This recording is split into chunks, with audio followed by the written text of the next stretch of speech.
7ই November শুক্রবার ছিল তৃণমূলের সর্বভারতীয় সাধারণ সম্পাদক অভিষেক বন্দ্যোপাধ্যায়ের জন্মদিন।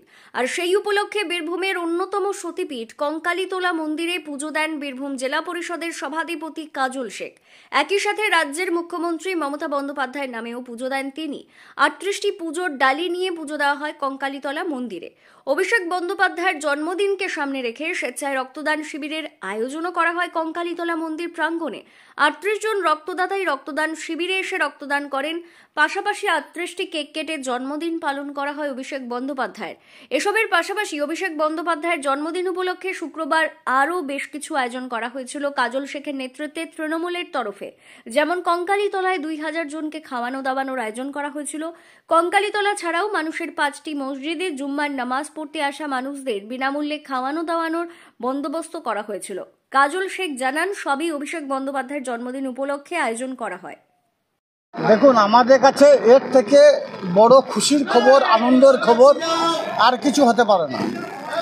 স্বভাবতই নানুর বিধানসভার বিধায়ক থেকে শুরু করে বীরভূম জেলার নবনির্বাচিত এসসি ওবিসি সভাপতি শুরু করে আমার যে বীরভূম জেলা পরিষদের সদস্যরা আছেন, বোলপুর শ্রীনিকেতন পঞ্চায়েত সমিতির সভাপতি, নানুর পঞ্চায়েত সমিতির সভাপতি শুরু করে তিস্তর গ্রাম পঞ্চায়েতে উত্তীর্ণ সমস্ত জনপ্রতিনিধি এবং নানুর বিধানসভার সমস্ত মামাটি মানুষের সৈনিক যারা আছে এবং বিভিন্ন বীরভূম জেলার বিভিন্ন প্রান্ত থেকে আগত মামাটি মানুষের অনেক সৈনিকরা এখানে এসেছেন, মায়েরা বোনেরা এসেছেন।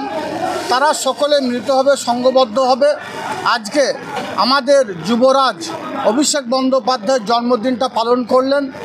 যেহেতু সবার পক্ষে কলকাতা যাওয়া সম্ভব নয়, তাই আমরা মা কঙ্কালীর কাছে 38টি ডালি নিয়ে মা কঙ্কালীর কাছে গিয়েছি। মা কঙ্কালীর কাছে আমাদের যুবরাজ অভিষেক বন্দ্যোপাধ্যায়, যিনি প্রবীণ নবীনের সংমিশ্রণ ঘটিয়ে সারা বাংলার নবজাগরণের যিনি অগ্রদূত, আগামী দিনে আমাদের যিনি পথপ্রদর্শক, সেই অভিষেক বন্দ্যোপাধ্যায়ের জন্মদিনে তার দীর্ঘায়ু কামনা করলাম, তার সুস্থ কামনা করলাম।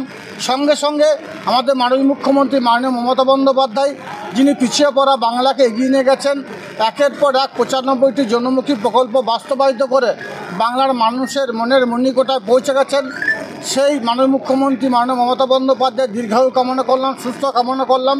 তারপরে আমরা আজকে, যেহেতু আমি সবসময়ের জন্য আমরা সোশ্যাল ওয়ার্কার হিসাবে নিজেদেরকে তুলে ধরার চেষ্টা করি বা সোশ্যাল ওয়ার্কার হিসাবে আমরা কাজ করে থাকি, এটা মাননীয় মুখ্যমন্ত্রী মাননীয় মমতা বন্দ্যোপাধ্যায় এবং আমার দলের সেনাপতি অভিষেক বন্দ্যোপাধ্যায় আমাদের পথ দেখিয়েছেন। স্বভাবতই 38 জন ব্লাড ডোনারকে দিয়ে ব্লাড ডোনেশন ক্যাম্পের আয়োজন এখানে করা হয়েছে। সেখানে 38টি 38 জন ব্লাড ডোনেট করবে। তারা প্রত্যেককে মামাটি মানুষের সৈনিক, আমার মায়েরা বোনেরাও এখানে ব্লাড ডোনেট করছে। যারা প্রথম ডোনার তারাও এসেছে। তারপরে আমরা 38টা কেক কেটে আমরা এখানে সকলে মিলিতভাবে আজকের দিনটা উদযাপন করছি। যেহেতু আবার বলছি কথাটা, আমরা সকলে আমাদের পক্ষে কলকাতা গিয়ে আমাদের যুবরাজকে, আমাদের আগামী দিনের পথপ্রদর্শককে, আমাদের অভিভাবককে, আমাদের নেতার কাছে যাওয়া সকলের পক্ষে সম্ভব নয়। তাই আমরা কঙ্কালী মায়ের মন্দির প্রাঙ্গণে পূজা, ব্লাড ডোনেশন ক্যাম্প এবং কেক কেটে এবং এখানে প্রায় 2000 দুস্থ মানুষকে ভোগের ব্যবস্থা করা আছে। তারা এখানে খাবার দাবার খাবে দুপুরে। তাছাড়াও আমি যে গ্রামে বসবাস করি, পাফুরি গ্রাম, সেই গ্রামে গেলে দেখতে পাবেন আমাদের গ্রামে 5টা মসজিদ আছে।